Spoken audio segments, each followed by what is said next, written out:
Hello दोस्तों, एक बार फिर हमारे यूट्यूब चैनल आकाशा मैथ क्लासेस में आपका वेलकम। जैसे कि हमने पहले भी बात कर चुके हैं कि जो सिंपल इंटरेस्ट होता है उसके अधिकतर क्वेश्चन हमें जो है प्रतियोगिता परीक्षा में देखने को मिलते हैं। ठीक इसी प्रकार हम जो पहले भी क्वेश्चन करा चुके हैं और उसी के हिसाब से आगे वही क्वेश्चन को बढ़ाते हुए आज एक नए सवाल पे फिर नए सवाल लेते हैं। जैसे कि लिखा हुआ होता है आपके सामने कि मान लीजिए कोई धन 5% वार्षिक दर से 6 वर्ष में 1950 रुपये हो जाता है, तो वह 8 वर्षों में कितने रुपए हो जाएगा।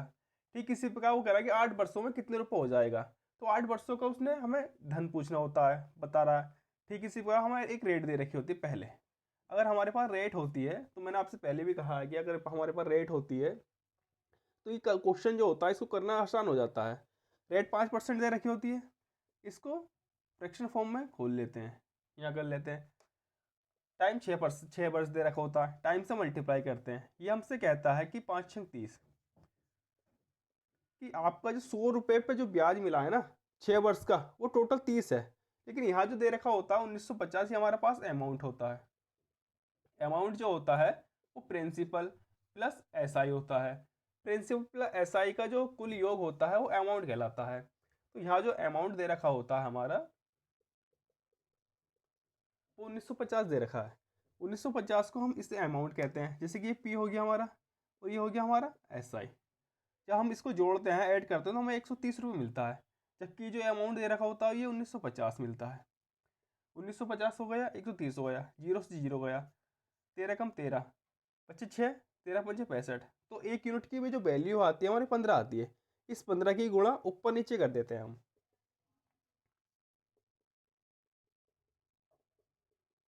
ऊपर नीचे जब हम मल्टीप्लाई करते हैं 15 से तो हमें 5×15, 15×45, नीचे हमारा एक प्रिंसिपल मिलता है। ये हमसे कहता है कि आपने जो प्रिंसिपल पूछा था वो 1500 आ गया है, जबकि हमारे पास जो टोटल ब्याज आया SI इंटू में टी वो 450 आया। लेकिन अभी हमारा क्वेश्चन यहाँ पर रह गया। वो कह रहा है कि 8 वर्ष में कितना हो जाता है। कि अब हमारे पास 15 आ गया, इस 1500 को इस तरह से लिखते हैं। 8 वर्ष पूछा है, रेट उसने पहले ही दे रखी थी 5%। अब ये सिंपल हल कर लिया जाता है इस प्रकार हमें इस प्रकार जो हम हल करते हैं तो इस प्रकार हमें एक साधारण ब्याज मिलता है। 5×8 = 40, 15, 15×4 = 60। ये हमें SI मिलता है। और ये जो SI होता है ये 8 वर्ष का होता है। और इस SI को ही हम प्रिंसिपल में ऐड करते हैं तो हमारे पास अमाउंट आ जाता है। प्रिंसिपल कितना था हमारा 1500 प्लस 600 SI, 2100 हमारा अमाउंट हो जाता है। और ये क्वेश्चन हमारा हल हो जाता है। ठीक है, अगला सवाल लेते हैं। एक दूसरा सवाल लेते हैं हम, दूसरा नया। जिससे कि उसने दे रखा है कि एक गोपाल है। गोपाल ने 5000 रुपये आंशिक रूप से 4% कोमा 5% वार्षिक दरों पर दो लोगों को उधार दिए। यानी कोई गोपाल एक व्यक्ति हुआ करता होता है और उसने वो जो आंशिक रूप से 5000 रुपये होता है दो व्यक्ति को उधार दे देता है। एक की जो रेट होती है 4% होती है और दूसरे की 5% होती है। 2 वर्ष बाद उसे 4.2% वार्षिक दर से ब्याज प्राप्त होता है। तो ये कह रहा है कि जो 4% की जो दर होती है, 4% की दर पर जो दिया गया ब्याज, 4% की दर पर दिया गया धन ज्ञात कीजिए। तो यहाँ हमें धन ज्ञात करना होता है। तो इस तरह की जो प्रॉब्लम सोल्व होती है उसको हम मिश्रण से प्रॉब्लम को सोल्व करते हैं। सबसे पहले क्या होता है, हमें रेट होती है, रेट दी होती है, रेट को हम यो का त्यों लिख लेते हैं, 4% हो गया।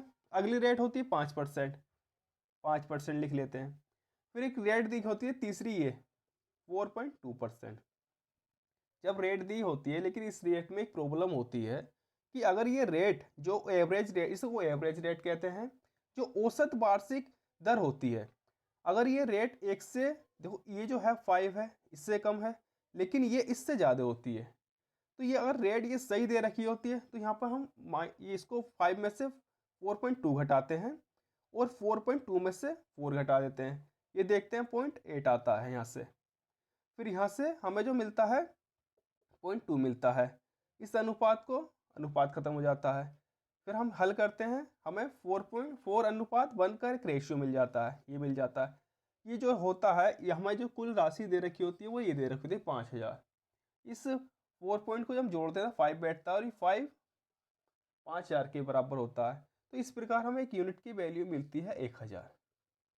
1000 यूनिट की वैल्यू मिल जाने के बाद हम इसकी मल्टीप्लाई यहाँ करते हैं, तो ये आती है राशि हमारी 4000 और ये राशि आती है हमारी 1000। लेकिन उसने हमसे क्या कहा था कि 4% की दर पर दिया गया धन ज्ञात कीजिए। तो ये 4% की जो दर पर दिया गया धन होता है वो 4000 होता है और यही हमारा आंसर आ जाता है 4000।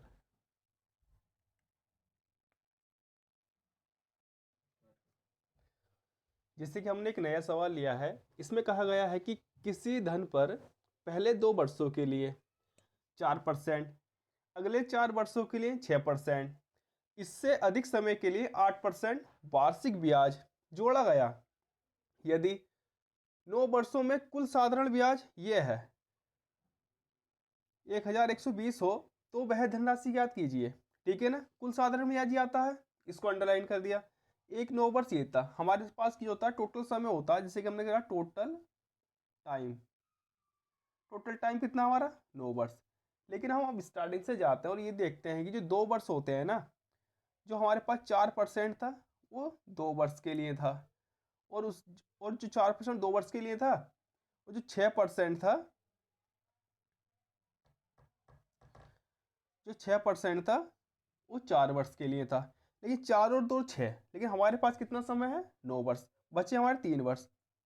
3 वर्ष ही हो गए, 4 2 6 और 3 9 हो गए, टोटल वर्ष हो गए। अब ये जो 8% है ये 3 वर्ष के लिए है यहाँ से। या तो आप ऐसा कर लो इसको, सवाल को, ये हो गया। फिर इसकी इससे मल्टीप्लाई करते हैं हम।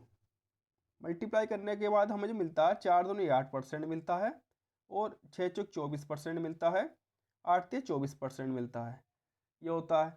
इसमें क्या होता है, इसकी जो रेट होती है वो तो टोटल जुड़ जाती है। जैसे कि हमने यहाँ पर देखा कि टोटल रेट जुड़ने के बाद हमें मिलता है 4 4 8 8 100, 16 का 6, 80 लगा 1 2 4 और 5, 56% मिल जाता है टोटल रेट। इस सवाल में क्या होता है, हमें टोटल रेट आ जाती है।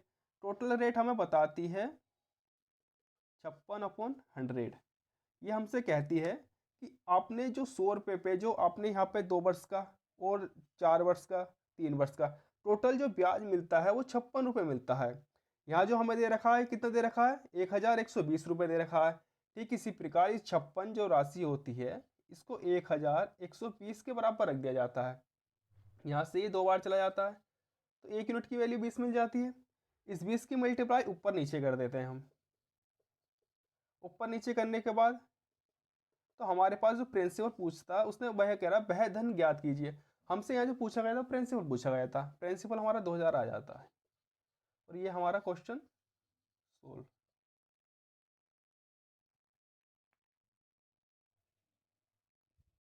जैसे कि एक नया सवाल आपके सामने फिर लेते हैं, और ये एग्जाम की दृष्टि से बहुत इंपॉर्टेंट होता है। इसमें क्या होता है, वो रेट फाइंड कराता है हमसे, और रेट का मतलब होता है आर, ये ब्याज दर होती है। उसने हमसे क्या कहता होता है कि वो मान लीजिए कोई प्रिंसिपल होता है, ये हम जो प्रिंसिपल मानते हैं अभी शुरू में ये 100 मान लिया जाता है, पी हो गया। तो वो कह रहा है कि 15 वर्ष, कि आपको 15 वर्ष लगते हैं इसको 200 रुपये होने में। जब ये 200 हो जाता है तो ये प्रिंसिपल नहीं कहलाएगा, अब ये कहलाता है अमाउंट। अब अमाउंट बनता कैसे है ये देखिए आप, जो अमाउंट होता है ये अमाउंट हो गया। इसमें क्या होता है, एक तो प्रिंसिपल होता है पी, और होता है एस आई इंटू टी। ये एक साल का एस आई होता है, और मल्टीप्लाई टी से करने पर टोटल ईयर का एस आई मिल जाता है। तो वहाँ 15 वर्ष का एस आई होता है। जैसे कि हमने ये अमाउंट हो गया हमारा 200, पी हो गया 100, हमने 200 में 100 घटाए 100 बचेंगे यहाँ पे ये। तो ये 100 जो होता है हमारे पास ये एस आई टी होता है। ठीक है, तो टी जो है हमारा 15 दे रखा होता है, हमने इस टी को यहाँ लेकर आते हैं, तो हमारा एस आई जो होता है 1 साल का वो ये आ जाता है। जब एस आई 1 साल का आता है, आपने पहले भी देखा होगा कि जो रेट होती है वो एस आई होता है 1 ईयर अपोन में 100 अपोन में प्रिंसिपल, ये आपका एस आई होता है, अपोन में प्रिंसिपल होता है, ये आपकी इधर निकल जाती है। तो हमारे पास एस आई दे रखा है, हमने एस आई लिख लिया। ठीक है, प्रिंसिपल हमारा ये 100 ही दे रखा है तो हमने 100 लिख लिया, मल्टीप्लाई 100 से करते हैं तो इस प्रकार हमारी रेट निकल जाती है। इस 100 से ये कट जाता है, बचे ये, तो ये हमारी ये जो ये आता है, तो हमारा जो बचता है 100/15 बचता है परसेंट में, ये आर हो गया। तो 5 5 या 15, 5 दूनी 10 ऊपर 20 बचता है, नीचे परसेंटेज बच जाता है ये। अब इसको यहाँ पे सोल्व किया जाता है, इसको हल करने के बाद ये 6 या 18 2/3% आ जाता है। और इस प्रकार जो आपसे पूछा गया था कि जो ब्याज की दर होती है वास्तव में वो कितनी निकल के आती है आपकी, 6 2/3%।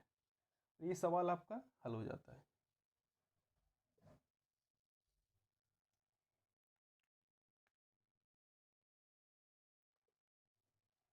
एक नया सवाल लेते हैं, फिर देखते हैं हम।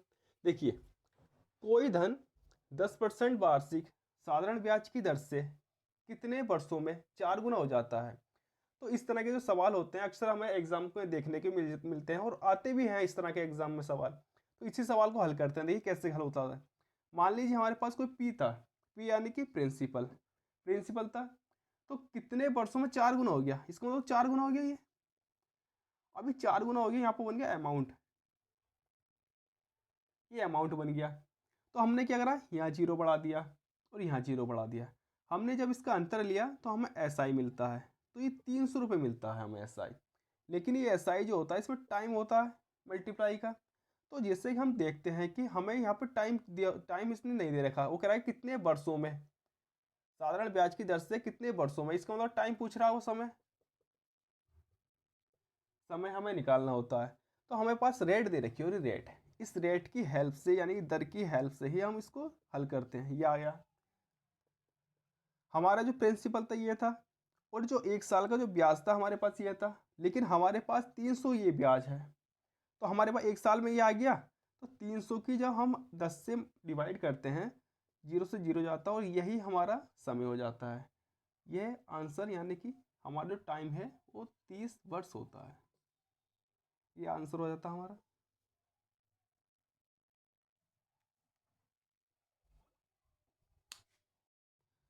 देखिए, ये सवाल लेते हैं उसी तरह का।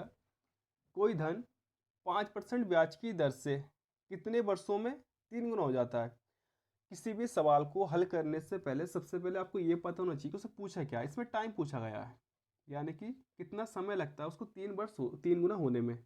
मान लीजिए फिर 1 था, इस 1 को 3 हो गया ये। लेकिन अगर आप इस तरह से हल करते हो तो ये आपके समझ में ही आता है क्या क्या होता है।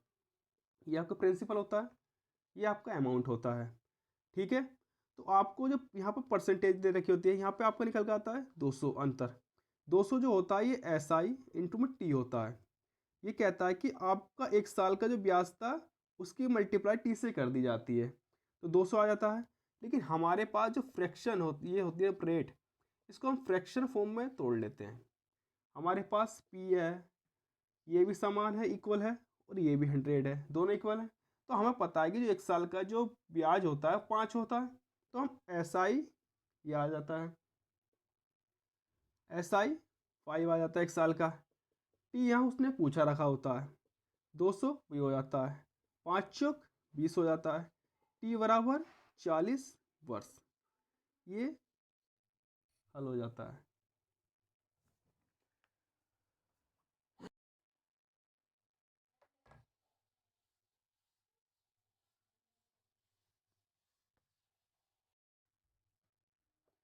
देखिए, एक नया सवाल लिया है हमने यहाँ पर।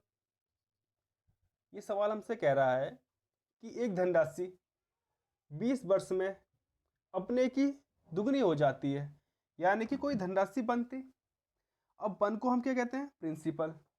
वो कहता है अपने की दुगनी हो गई, दुगनी का मतलब अमाउंट आ गया। तो उसको टाइम जो लगता है 20 वर्ष लगते हैं। यहाँ पे 1 से 2 होने में 20 वर्ष लगते हैं, हमने यहाँ पे डबल जीरो और डबल जीरो यहाँ पे कर देते हैं। तो क्या होता है हमारा, ये जो 20 वर्ष लगते हैं इस राशि को कितना आता है 10, 100 आ जाता है। यहाँ पे 20 वर्ष में उसे 100 रुपये फालतू मिलते हैं, तो 200 हो जाता है। तो वो क्या कह रहा है हमसे, वह कितने वर्ष में अपने की 4 गुना हो जाएगी। यानी यहाँ से ना, यहाँ से हम 4 लेते हैं। 4 गुना करने के लिए 400 हो गया, लेकिन वो कह रहा है कि यहाँ से जो अंतर आता है उसका 300 आता है, ठीक है ना। वो कहता है कि कितने वर्षों में, यानी कि हमें टाइम दे रखा होता है, उसने टाइम पूछा है कितने वर्षों में। जब हमें पता है कि 20 वर्ष में हमें 100 रुपये मिलते हैं, 300 कितने मिलेंगे, 60 वर्ष में। इसलिए हम 3 की मल्टीप्लाई इधर 3 की इधर करते हैं, तो 60 वर्ष में हमें 60 वर्ष लगेंगे उसे कि 4 गुना होने में। ये आपका आंसर हो जाता है।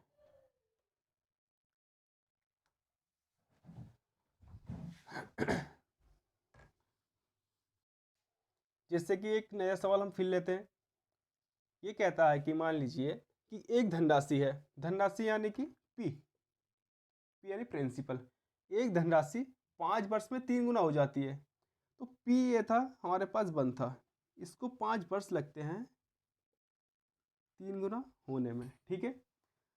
वह कितने वर्ष में, अब यहाँ से हम यहाँ गए, ये टी पूछा हमसे, वह कितने वर्ष में 5 गुना हो जाएगी, 5 लिख दिया।